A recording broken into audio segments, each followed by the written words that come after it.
वाहवाही करते नहीं थकते। जैसे ही एक आदमी पास आकर उसे पैसे देने लग जाता है, तब वो कहती है, अरे नहीं नहीं साहब, मैं करतब तो बच्चों के मन को बहलाने के लिए करती हूँ। धंधा तो मेरा केले का है।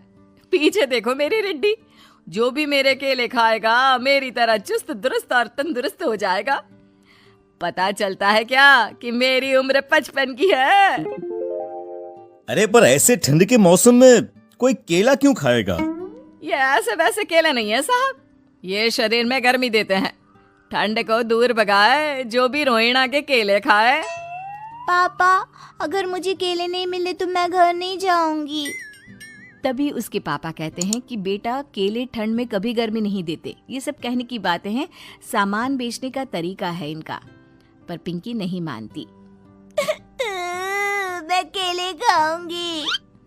पिंकी की जिद के आगे नत्थू हार जाता है और उसे केले खरीद कर दे देता है। पिंकी खुश होकर केले घर ले आकर खाती है। अब मैं भी करतब करूंगी, कितना मजा आएगा। जादुई केले। पिंकी पहला केला खत्म भी नहीं करती कि वो बेहोश हो जाती है। दूसरे केले से एक काला धुआं आता है और रोहणा चुड़ैल बनकर बाहर निकल आती है। मेरे भूतिया केले बच्चे न खाए, ऐसा हो ही नहीं सकता। जादूपुर वालों, कब तक बचोगे? आ गई हूं मैं रोहणा, जिसका कोई नहीं कर सकता सामना। रोहणा पिंकी को गोद में उठाकर काले धुएं में कहीं गायब हो जाती है।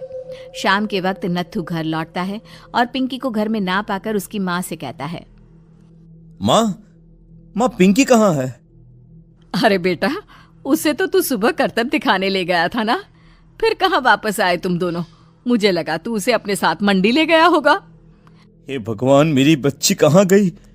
मैं उसे घर ही तो छोड़कर गया था माँ। नत्थू गांव के घर कोने में अपनी बेटी को ढूंढता है, पर उसे वो कहीं नहीं मिलती। परेशान होकर आखिर रो रो कर नत्थू हिम्मत हार कर घर लौट आता है।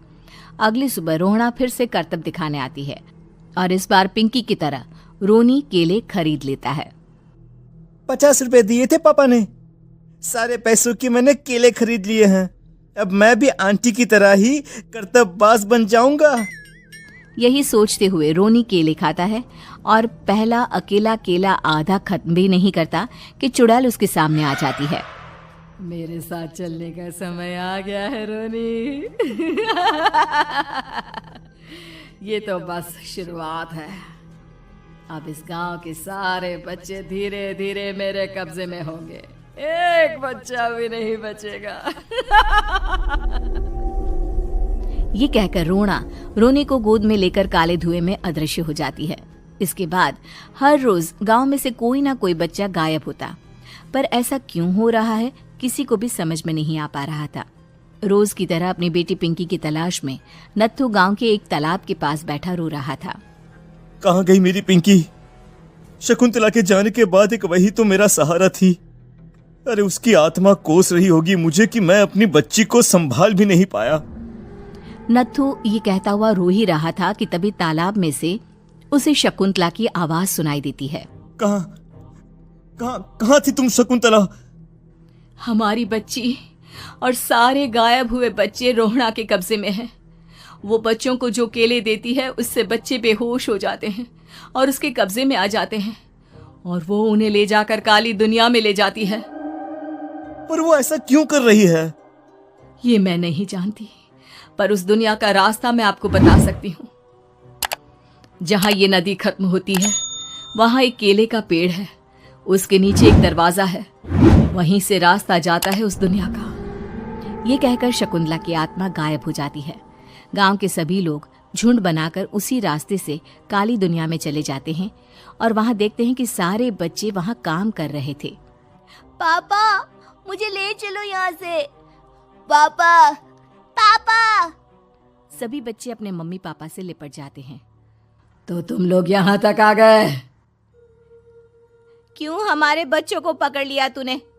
तुझे शिकार ही बनाना है तो ले, हम सब आ गए हैं, हमें खा ले। नहीं, मुझे बच्चे चाहिए। मेरे बच्चे के बदले तुम लोगों के बच्चे। क्या मतलब? मैं इसी गांव में रहने वाली एक औरत थी। केले की चोरी के इल्जाम में मेरे बेटे को गांव वालों ने इतना मारा कि वो मर गया। उसी दिन मैंने ठान लिया कि गांव वालों का भी वही हाल करूंगी। कुछ दिन बाद बेटे के चले जाने के दुख में मैं भी मर गई और मेरी भटकती आत्मा एक चुड़ैल बन गई। और फिर मैंने बदला लिया तुम सबके बच्चे छीनकर। बर्दाश्त नहीं कर पाए ना, सोचो मुझ पर क्या बीती होगी। हमें माफ कर दो रोना। पता नहीं ये किसकी गलती थी, पर हम सभी माफी मांगते हैं।